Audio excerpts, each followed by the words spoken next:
se fait du bien dans la présence du Seigneur et il est vrai, je crois que le Seigneur se plaît aussi dans la louange de son peuple. Et il est bon pour nous qui sommes l'Église de pouvoir toujours, pas simplement dans nos temps de réunion, mais aussi dans notre temps de culte personnel, de pouvoir avoir ces temps où, nous, comme des enfants reconnaissants, nous disons « Seigneur, merci. La gloire est pour toi et l'honneur est pour toi. » Ce soir, j'aimerais partager avec vous un texte peut-être un peu dur des Écritures, mais ne vous inquiétez pas, le message, il est pour nous. Le Seigneur va parler assez durement à des pharisiens. C'est rare dans les Écritures, et c'est assez rare de le noter parce que l'idée et l'image que nous avons de ce Jésus, un Jésus qui aime, un Jésus qui prend soin, un Jésus qui va vers la veuve et l'orphelin, vers celui qui est malheureux, qui est fatigué. Mais par intermittence, dans les Écritures, quand même, on voit Jésus prendre le fouet. On voit Jésus s'opposer aux pharisiens, aux sadducéens. Et dans un des passages de Luc au chapitre 12, et vous pouvez déjà ouvrir votre Bible dans ce texte de Luc au chapitre 12, il y a aussi finalement ce Jésus qui, après avoir été comme pris à partie par les chefs religieux, il va les reprendre. Et il va avoir des mots assez durs envers ces pharisiens, mais je le crois que c'était aussi dans un but d'enseignement, dans un but pour nous faire progresser et pour nous faire saisir ce qui est essentiel à la foi. Et c'est pourquoi j'ai intitulé mon message « Vers une foi authentique ». Et moi, je le crois, dans ces derniers temps dans lesquels nous vivons, dans ces temps difficiles, dans ces temps qui ne vont pas, excusez-moi d'être un peu prophète de malheur ce soir, mais qui ne vont pas s'arranger parce que la Bible nous dit que les mauvais temps doivent venir. Cette société va aller de pire en pire. Cette société, les difficultés vont s'intensifier et il faut même noter qu'il est fort possible que même vis-à-vis de l'Église, on ne vive pas toujours cette liberté de culte, cette liberté de célébrer le Seigneur, parce que le Seigneur nous a prévenus, Jésus lui-même, il y allait avoir un temps où la pression, comme un étau qui se resserre, allait se resserrer aussi sur l'Église, comme les douleurs pour la femme qui va enfanter, comme les contractions qui se rapprochent, ainsi sera aussi ces derniers temps, et alors viendra la fin et Jésus reviendra. Et c'est notre espérance, mais il nous faut aussi nous armer, comme nous l'avons entendu dans ces dernières semaines, aussi de la pensée de souffrir, non pas de souffrir juste pour le plaisir de souffrir, il n'y a pas de plaisir à souffrir, je vous rassure, mais de souffrir pour Christ. Si c'est pour Christ que nous souffrons, notre récompense sera dans les cieux. Alléluia. Et on va ouvrir le texte, Luc, chapitre 12, à partir du verset 1er.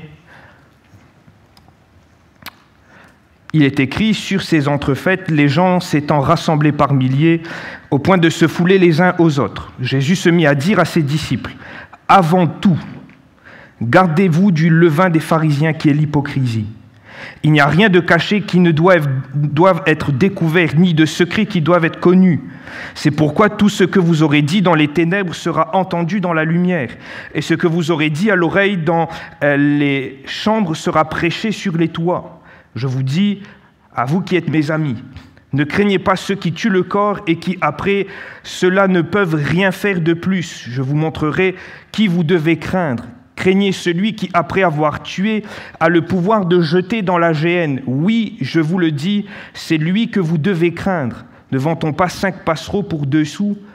Cependant, aucun d'eux n'est oublié devant Dieu, et même les cheveux de votre tête sont tous comptés. Ne craignez donc point, vous valez plus que beaucoup de passereaux. Je vous le dis, quiconque me confessera devant les hommes, le Fils de l'homme le confessera aussi devant les anges de Dieu. Mais celui qui me reniera devant les hommes sera renié devant les anges de Dieu. Et quiconque parlera contre le Fils de l'homme, il lui sera pardonné. Mais à celui qui blasphémera contre le Saint-Esprit, il ne lui sera point pardonné. Quand on vous mènera devant les synagogues, les magistrats et les autorités, ne vous inquiétez pas de la manière dont vous vous défendrez, ni ce que vous diriez. Car le Saint-Esprit vous enseignera à l'heure même ce qu'il faudra dire. Amen. Et on voit, parce qu'après la suite, c'est quelqu'un qui vient interroger Jésus. Et on voit que le premier discours de Jésus s'arrête là. Il faut comprendre dans le contexte que juste avant cela, les pharisiens se sont opposés à Jésus qui avait opéré un miracle, il avait délivré quelqu'un d'une possession démoniaque, il avait chassé le mauvais esprit. Et Les pharisiens, un peu dépassés par la puissance et la toute-puissance de Jésus, ils n'ont pas trouvé autre chose de dire que c'était par la puissance du diable que Jésus avait opéré ce miracle. Et Jésus va s'opposer à eux et Jésus va mettre en évidence la conduite de ces hommes qu'il va reprocher à ces hommes. Et il faut comprendre que ce que Jésus reproche à ces pharisiens, au-delà de lui avoir dit que c'était par Belzébul, ça il a déjà traité dans le passage suivant, c'est l'attitude et la façon de vivre de ces hommes. Et il suffit de continuer les lectures dans les écrits pour voir que Jésus pointe du doigt ce que ces pharisiens font. Ils prient de façon visible, à voix très forte pour que les gens entendent qu'ils sont en train de prier. Quand ils jeûnent, il faut que ce soit vu de tous. Ils font des offrandes, mais il faut que ce soit vu des hommes. Ils vont s'imposer toutes sortes de restrictions. Ils s'habillent différemment. Il y a une marque. C'était très simple et encore aujourd'hui, je regardais il n'y a pas si longtemps un soir un reportage sur la nation d'Israël. Encore aujourd'hui, si vous allez en Israël, vous allez voir des hommes habillés différemment et qui sont de cette même faction des pharisiens et qui sont là avec des marques visibles d'une piété, excusez-moi de le dire, invisible. Et c'est ce que Jésus va pointer du doigt. Ce qui pose problème, c'est le masque que portent ces hommes religieux. Ce qui pose problème, c'est l'apparence de ces hommes religieux. Et comme il a pu le dire dans cet autre texte que nous connaissons, il s'inquiète à nettoyer l'extérieur de la coupe sans s'intéresser de l'intérieur. Et ces hommes qui, pourtant, comprenez-le, sont des hommes qui, au fond de leur cœur, ont ce désir de plaire à un Dieu, de plaire à l'Éternel. S'il s'impose toutes sortes de restrictions, s'il y a malheureusement, à cause de tout leur savoir, leur connaissance, leur maîtrise des Écritures, malheureusement, à un moment donné, comme un orgueil spirituel qui naît dans le cœur de ces hommes, au fond du cœur, il y a quand même ce désir de plaire. Mais malheureusement, ils ont résumé l'expression de leur foi par l'apparence qu'ils projettent. Et mon frère, ma sœur, je le dis parce que finalement, c'est ce que Jésus va mettre en évidence, ce levain, cette mauvaise pratique, cette mauvaise façon de faire les choses, de vouloir montrer plutôt que vivre. Mais je note, frères et sœurs, chers amis, vous qui êtes là ce soir, qu'on peut aussi vite tomber dans ce piège. Pourquoi ? Parce que c'est plus simple de plaire aux hommes qu'on voit que de plaire à Dieu qu'on ne voit pas. C'est plus simple d'avoir des marques de piété pour ceux qu'on voit plutôt qu'avoir une piété authentique pour celui qu'on ne voit pas et qui finalement, lui nous voit, mais nous ne le voyons pas. Et c'est plus simple de venir et de présenter autour de nous et aux hommes ces marques d'une pseudo-religion. Et il faut faire attention parce que Jésus le note, et je remarque avec vous qu'il a dit « avant tout ». À ce moment-là, il ne s'adresse pas à la foule, il ne s'adresse pas au plus grand nombre, il s'adresse sûrement à ceux qui jugent être ses disciples. Certains disent que c'était plus que les 12, c'était ceux qui le suivaient, mais à ceux qui le suivent véritablement, Jésus leur dit « avant tout, gardez-vous de cela ». Pourquoi ? Parce que cette bascule est si facile. Regardez avec moi que dans les Écritures, Abraham a fait passer Sarah pour sa sœur par pression de ce que les autres disaient. Est-ce qu'il avait renié la foi quand il est descendu en Égypte et quand il a dit que Sarah était sa sœur? Il n'avait pas renié la foi. Mais à ce moment-là, c'était plus simple de paraître que d'être. C'était plus simple d'être cet homme qui était le frère d'une jolie fille que d'être le mari de Sarah. Alors, je ne sais pas si vous m'entendez toujours ? Non. C'est bien ce que je me disais. 1, 2, test. Ça arrive ? Non ? 1, 2. C'est bon ? Voilà, c'est bon, c'est revenu. Et comprenez que, par exemple, pour cet homme de Dieu, Un homme qui est appelé le père de la foi sans avoir renié la foi, sous la pression de l'entourage et des circonstances, il a préféré porter une fausse identité que d'être le Abraham, l'homme de Dieu dont la femme était Sarah, par la pression seulement des circonstances. De la même façon, par la pression des circonstances, on peut aussi amener à jouer un rôle, soit à jouer le rôle du chrétien, sans l'être véritablement, soit à jouer le rôle du non-chrétien, tout en se disant chrétien dans le secret. Je vous donne un autre exemple. Dans l'Apocalypse, et comprenez que ce sont des avertissements là adressés à l'Église, on est dans les lettres pour cette Église des derniers temps, et nous sommes l'Église des derniers temps, peut-être même l'Église de la dernière heure. Et à l'Église de Sardes, dans chapitre 3, le verset 1, Dieu va faire ce reproche, tu passes pour être vivant, et tu es mort. Et on pourrait traduire, et une version traduit, tu as la réputation d'être vivant, mais tu es mort. Et comprenez que là, il s'agit même d'une église. Une église qui est tombée dans un travers d'apparence, de réputation, de choses visibles, mais qui, dans la profondeur des choses, n'est plus dans une foi authentique. Ouh là là. C'est pour ajouter un peu de suspense au message.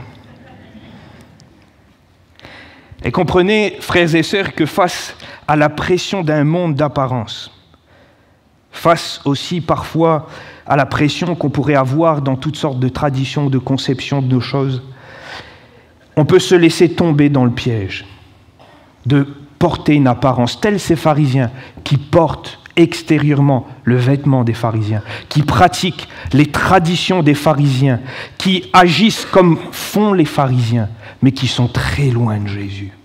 Et Jésus va dire à ses disciples, à ceux qui veulent le suivre, à ceux qui ont décidé, qui ont parfois renié même leur confort, ce qu'ils avaient de plus cher pour pouvoir être là, entendre les enseignements de Jésus, Jésus va leur dire, avant tout, gardez-vous de faire ces choses. Je voudrais aller plus loin ce soir et vous amener dans le jardin d'Éden. Pourquoi ? Parce que comprenez que la première fois qu'un homme a caché qui il était, c'était dans le jardin d'Éden.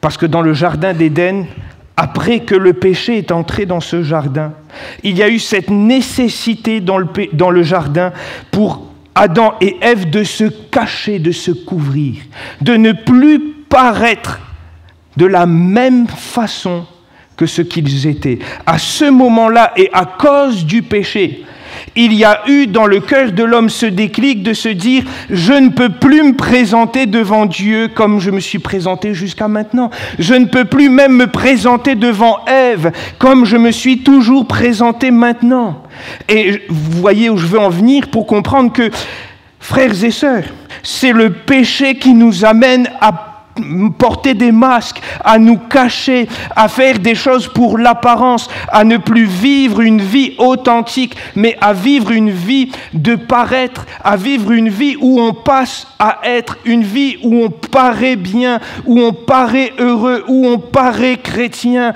parce que le péché qui est là, et quelle que soit sa forme, et quelle que soit l'expression de ce péché dans notre vie, il nous oblige à mettre un masque, il nous oblige à faire des feuilles et à se cacher, parce qu'on ne peut plus paraître tel que nous sommes. Ce n'est que lorsque nous sommes revêtus du sang de Jésus, ou plutôt, pour reprendre l'image du jardin, revêtus de cet animal qui a été sacrifié, cette préfiguration de Jésus, revêtus de ce sang, que nous pouvons paraître non plus avec des feuilles, mais recouverts du sang. Parce que il n'y a plus de masques qui tombent, il n'y a plus de masques qui tiennent, il n'y a plus de vêtements qui tiennent, il n'y a plus de pratiques qui tiennent quand on est pleinement lavé, quand on est pleinement, régénéré par le Seigneur. Il n'y a plus besoin d'une fausse identité. Et mon frère, ma sœur, il nous faut comprendre que souvent, ce qui nous amène à paraître, c'est parce qu'on ne l'est pas dans le secret. Ce qui nous amène à paraître, c'est finalement une carence toute simple, c'est qu'on n'est pas recouvert du sang de Jésus. Jusqu'au moment où il n'y avait pas le péché dans le jardin, Adam et Ève n'avaient pas de problème avec la nudité.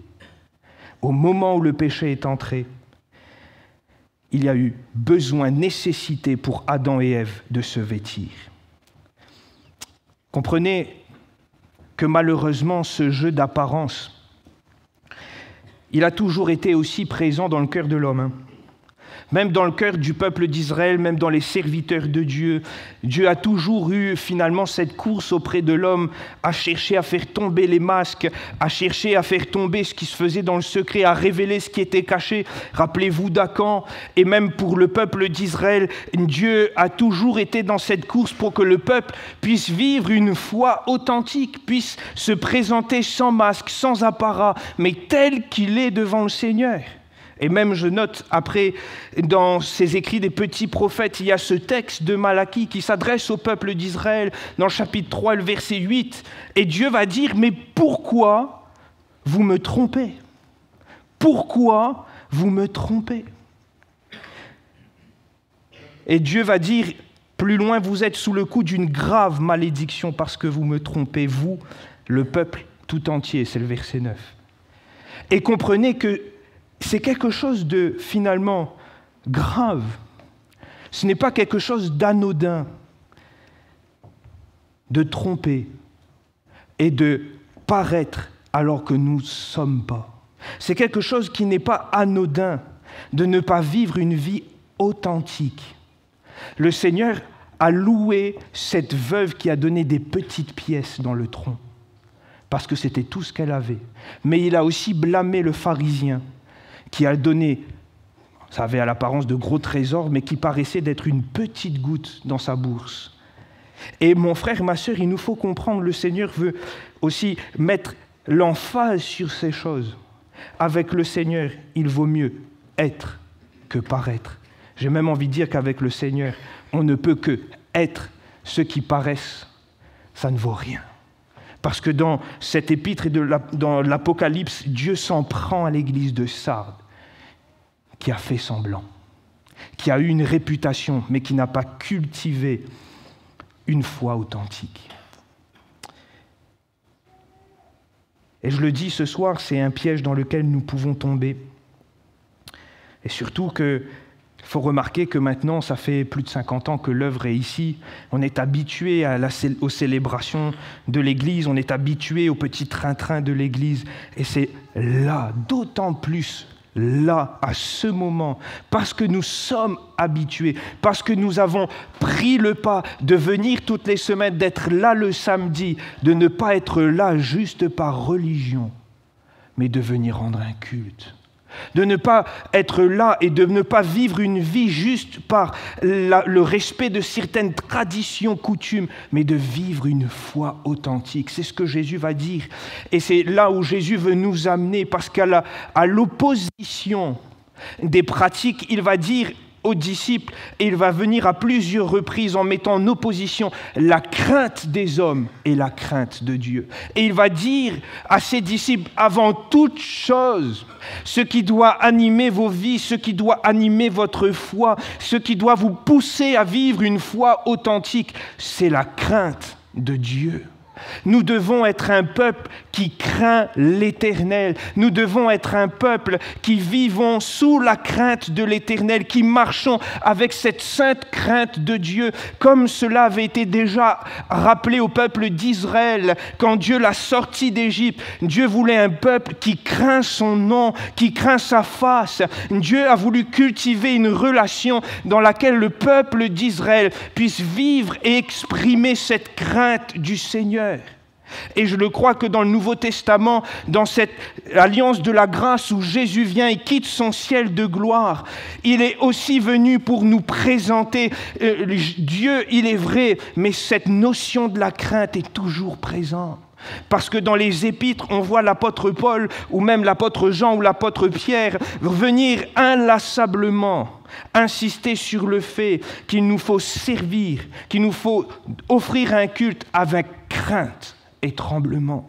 Et mon frère, ma sœur, nous avons besoin avant même que l'étau se resserre sur l'Église, avant même que les difficultés ne viennent, avant même que les temps deviennent encore plus difficiles que ce que nous vivons aujourd'hui, parce que nous sommes encore des privilégiés pour l'instant, il nous faut revenir à une sainte crainte de l'Éternel. Pas à une religion, à une sainte crainte de l'Éternel. Et c'est ce que Jésus est en train d'enseigner à ses disciples, à ceux qui le suivent. Craignez Dieu.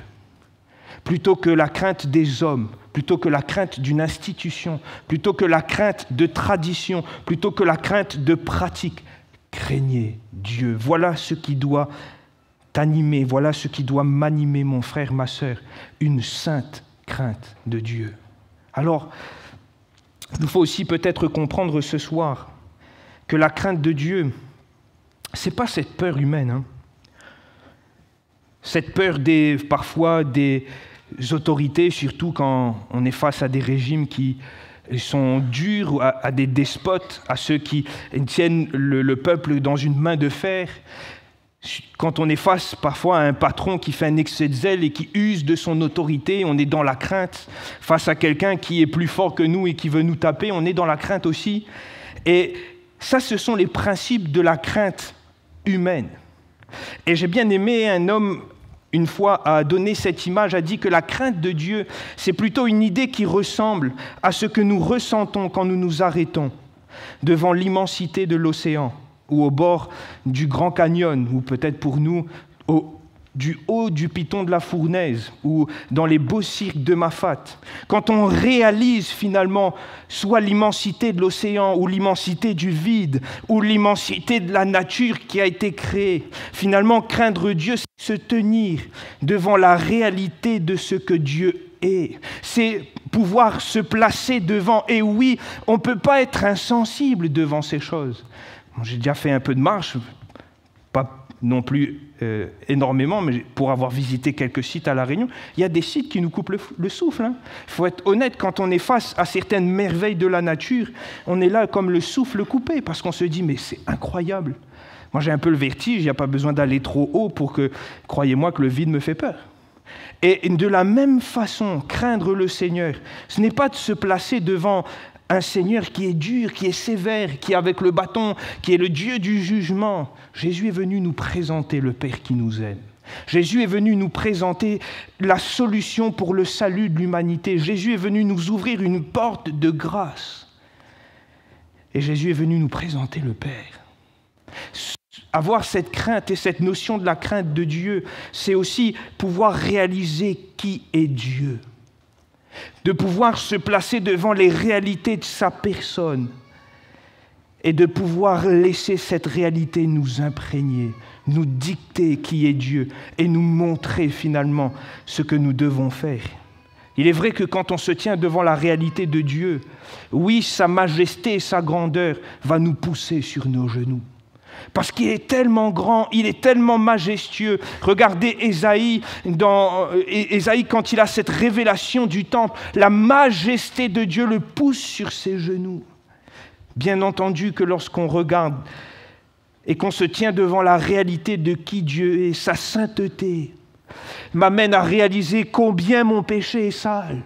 Combien ma faute est grande, combien ce que j'ai fait est méprisable. Et regardez toujours ces exemples d'Ésaïe, d'Ézéchiel ou même de Jean dans l'Apocalypse qui tombent sur leurs genoux, réalisant finalement combien la sainteté de Dieu est grande.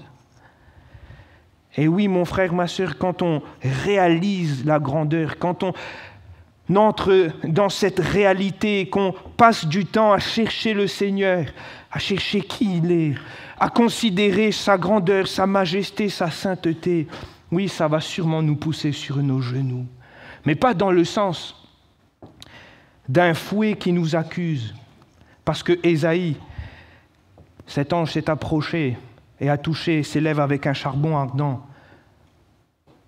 Pour Jean, l'ange lui a dit « Relève-toi ». Parce que nous sommes de ceux qui suivons Jésus normalement. Nous avons été revêtus du sang de l'agneau. Et si nous pouvons considérer et rester dans ces moments, et si nous pouvons réaliser qui est Dieu, nous sommes aussi pleinement justifiés. Il n'y a pas de condamnation, il n'y a pas de jugement pour celui qui est en Christ. Mais je dois apprendre à venir finalement vivre dans cette crainte. Et cette crainte, c'est aller aussi chercher à connaître qui est Dieu. Vous savez, c'est un des plus grands fléaux du XXIe siècle. C'est que les gens ont abandonné la Bible et ils ont oublié qui est Dieu. Ce serait même difficile, et on ne va pas le faire ce soir, de faire juste un questionnaire pour savoir comment on décrirait qui est Dieu. C'est encore plus critique quand on le fait avec les jeunes. Pourquoi ? Parce qu'on a oublié Dieu est celui qui est allé sur la croix dans la personne de Jésus. Dieu est celui qui aime, mais on oublie finalement sa grandeur. On oublie finalement qui il est réellement. Et j'aimerais le dire que découvrir qui est Dieu, cela ne se fait pas simplement par la réflexion humaine. Il y a des choses qui ne descendent pas du cœur humain par l'intelligence, mais cela vient par la révélation. Et cette révélation se passe quand on plonge nos regards dans la parole. Quand on va sonder les Écritures, l'Esprit se sert de la parole et nous révèle qui il est. L'Esprit se sert de la parole et nous révèle qui est le Dieu que nous servons. Alors cela nous pousse parfois sur nos genoux, parfois dans l'adoration, parfois dans la repentance, parce que nous réalisons combien nous sommes sales devant le Seigneur et nous implorons sa grâce. Mais craindre Dieu, c'est connaître qui il est. C'est pourquoi même dans l'Ancien Testament, cette parole qu'on connaît bien, que la crainte de l'Éternel, c'est le début de la sagesse, parce que finalement, craindre le Seigneur, et pour craindre le Seigneur, il faut savoir qui il est. J'ai noté tout à l'heure, et vous l'avez sûrement noté avec moi, que Jésus ne s'est pas adressé aux foules qui venaient pour voir les miracles. Que Jésus ne s'est pas, à ce moment-là, adressé à ceux qui ne le connaissaient pas. Il s'est adressé à ses disciples, à ceux qui le suivent, à ceux qui voulaient marcher dans ses traces. C'est à eux qu'il leur dit qu'il vous faut craindre l'Éternel. Parce que mon frère, ma sœur, c'est à nous en tant que disciples de Jésus de vivre dans la crainte de Dieu et d'aller chercher qui il est. Plus nous allons découvrir qui il est, c'est comme plus nous allons voir le paysage de sa grandeur, de sa majesté, de sa puissance, et plus nous serons pleins de crainte, de cette sainte crainte de l'Éternel, non pas dans la peur de qui il est, mais plutôt dans cette sainte crainte qui me fait réaliser mon Dieu est tout-puissant, mon Dieu est saint, mon Dieu est majestueux, et c'est mon Dieu. Alléluia. Frère, ma sœur, il faut aussi réaliser que la crainte de Dieu nous amène à Christ. Comprenez que suivre Jésus, quand nous avons entendu cet appel qui revient souvent dans les Écritures, « Suis-moi », suivre Jésus, ce n'est pas seulement faire un demi-tour par rapport au péché. Ce n'est pas juste, tous les péchés que je faisais avant, maintenant je les arrête. Oui, c'est une partie du chemin. Mais suivre le Seigneur, si c'est en partie faire un demi-tour par rapport au péché, c'est aussi faire un demi-tour pour suivre Jésus maintenant. Parce qu'on peut très bien abandonner nos péchés et ne jamais suivre Jésus. Abandonner nos péchés, c'est-à-dire venir à Jésus, entendre le merveilleux message de la croix, dire « Seigneur, merci parce que tu as lavé mes péchés » et après Jésus, il va là-bas et nous, on va là. Un peu à l'image de ces aveugles qui se sont approchés de Jésus, mais qui ne sont jamais revenus, ils ne l'ont pas suivi. Suivre Jésus, c'est aussi faire un demi-tour, accepter d'abandonner le monde pour suivre celui qui est notre Sauveur. Et la crainte de Dieu me pousse à suivre Jésus, parce que Jésus me révèle qui est Dieu. Jésus me révèle la voie que je dois suivre. Jésus me révèle les profondeurs insondables des Écritures. Et suivre Jésus me pousse aussi à abandonner pour suivre à tout quitter pour suivre Jésus. Et comprenez que l'apôtre Pierre, il ne s'est pas suffi d'entendre Jésus lui dire « Suis-moi, je vais te faire pêcheur d'hommes ». Non, il a tout abandonné, même la pêche miraculeuse. Il a tout abandonné sur ce rivage, même les poissons. Et pourtant, ces poissons étaient précieux à ses yeux. Il avait pêché toute la nuit. Il y avait une abnégation à avoir un résultat. Mais à ce moment-là, il quitte tout et il suit Jésus. Il avait reconnu son état de pécheur dans cette barque, parce qu'il va dire à Jésus, « Éloigne-toi de moi, parce que je suis un homme pécheur. » Mais quand Jésus va lui dire, « Suis-moi », Pierre comprend, « Ok, je vais tout abandonner, je vais le suivre, parce que suivre Jésus, c'est abandonner son péché, faire un demi-tour par rapport au péché, mais c'est aussi faire un demi-tour pour suivre Jésus. » Suivre Jésus, c'est donc vivre dans l'obéissance de sa parole, c'est suivre ses traces, ses pas, c'est considérer les empreintes qu'il a laissées comme les marques et comme la direction dans laquelle je dois moi-même poser maintenant mes pieds afin de marcher et afin de pouvoir avancer dans la vie chrétienne. Mon frère, ma sœur, à l'opposition de l'hypocrisie des pharisiens, Jésus a placé la foi sincère et la crainte de Dieu. Et cette foi sincère se développe dans une sainte crainte de Dieu, celle qui découvre et qui connaît qui il est, celle qui suit Jésus. J'aimerais aller sur ce dernier point avant que nous puissions prier. La crainte de Dieu me pousse aussi à le servir. Parce que si parfois la crainte de Dieu me pousse sur mes genoux, me pousse aussi à demander pardon au Seigneur face à mon péché, face aux choses que peut-être j'ai mal fait. Comprenez, des fois, vous avez sûrement déjà fait cette expérience-là, il n'y a pas une couleur aussi traite que le blanc. Vous êtes d'accord avec ça, hein? On met du blanc et on a l'impression que ça ne va pas salir, et des fois on n'a même pas besoin de sortir de la maison, que c'est déjà sale. Mais c'est encore pire que ça avec le blanc, c'est que si vous achetez un t-shirt tout neuf blanc et que vous avez un vieux pantalon blanc, ben ça se voit que les deux n'ont pas été achetés au même jour. Ça se voit qu'il y a un qui est un peu usé et l'autre qui est un peu moins usé. Et c'est fort parce que parfois on s'approche du Seigneur avec notre robe blanche. Mais c'est quand on rentre dans sa présence, face à la clarté, face à la blancheur, à la sainteté du Seigneur, on réalise, tenez, ben notre robe n'est pas bien blanc en fait. Et là on dit, ben Seigneur, là j'ai besoin. Et ce simple temps dans sa présence, à considérer qui il est, à découvrir sa sainteté, me pousse à lui dire, lave-moi encore Seigneur, j'ai besoin de toi. Mais parfois, et souvent, je le note, que la crainte de Dieu, si elle m'amène à parfois tomber sur mes genoux, à suivre Jésus, elle m'amène aussi à le servir. Et je l'ai dit tout à l'heure, je l'ai cité, mais dans les épîtres, il est fort de remarquer que souvent, le service est attaché à la crainte. Pourquoi ? Parce qu'après avoir considéré qui Dieu est, après avoir considéré l'œuvre que Dieu a accomplie, après avoir considéré les paroles et les enseignements de qui est Dieu, et être plein de cette crainte nous pousse normalement à le servir. On ne reste pas sans rien faire. On ne reste pas passif. Rappelez-vous de la parabole des talents. Cette sainte crainte, pour les deux premiers, les ont poussés à servir, à travailler, à faire valoir les talents. L'autre, il craignait pas bien le maître. Ou il s'était trompé de crainte. Il a craigné le maître en disant « Oh, tu es un maître dur !» et il n'a rien fait. Et comprenez que la sainte crainte du Seigneur nous pousse aussi à travailler. Et c'est ce que l'apôtre Paul va dire, pour vous citer juste ce texte de Philippiens 2:12. Il va dire « Ainsi, mes bien-aimés, comme vous avez toujours obéi ». Et on comprend bien que ce sont ceux qui travaillent déjà, qui sont déjà dans cette œuvre, qui sont déjà impliqués dans la vie de foi. Il va dire « Travaillez à votre salut avec crainte et tremblement ». Non seulement comme en ma présence, parce que sinon ce serait une crainte humaine, mais bien plus encore maintenant que je suis absent, parce que c'est Dieu que vous craignez.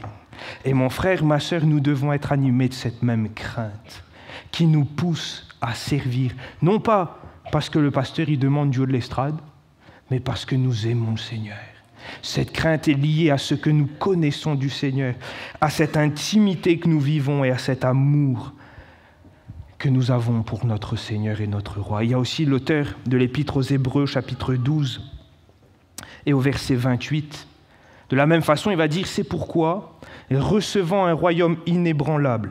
Alors, pour comprendre qu'on a reçu un royaume inébranlable, comprenez qu'il faut s'approcher de Dieu, parce que là, c'est une réalité quand même qui est assez complexe, profonde des Écritures. Lisez le chapitre 12, chapitre 11 et le chapitre 13 de l'Épître aux Hébreux, vous allez comprendre. Mais pour comprendre qu'on a reçu un royaume inébranlable, cela ne vient pas simplement à l'intelligence, c'est dans l'intimité avec le Seigneur, qu'on comprend les richesses qu'il nous donne. Et il va dire, recevant un royaume inébranlable, donc du coup, on montre notre reconnaissance en rendant à Dieu un culte qui lui soit agréable. Comment? Avec piété et avec crainte. Parce que lorsque je m'approche de lui, que je cherche à découvrir qui il est, que je suis rempli de la crainte de qui est mon Dieu, considérant la grandeur des richesses qu'il me donne, oui, quand je viens le samedi soir, je suis rempli de reconnaissance et je vais rendre à Dieu un culte qui lui soit agréable, avec crainte et avec piété. Alléluia. Pourquoi? Parce que dans mon intimité avec le Seigneur, j'ai appris à découvrir qui il est. Alors, ce n'est pas simplement parce que du haut de l'estrade, on dit louer le Seigneur, mais c'est parce que dans mon cœur, il y a cette sainte crainte du Seigneur. Je ne crains pas les hommes, je crains le Seigneur. Je ne crains pas les systèmes, les mouvements, c'est le Seigneur que nous craignons. Et c'est ce que Jésus lui-même va mettre en opposition à ces pharisiens, au joug qu'il imposait aux gens. Il va leur dire, ne craignez pas ces hommes, craignez Dieu. Et mon frère, ma sœur, nous avons besoin pour vivre une foi authentique et saine de craindre le Seigneur. Mais cette crainte, on la travaille dans l'intimité. Cette crainte, elle grandit en nous plus où nous connaissons le Seigneur. Cette crainte, elle se développe dans notre cœur à mesure où nous suivons Jésus et nous découvrons qui il est. Alors mon frère, ma sœur, il n'y a pas d'autre, finalement, solution pour nous si nous voulons grandir dans la crainte du Seigneur qu'aller plier le genou devant le Père. Alléluia. On a besoin de ça.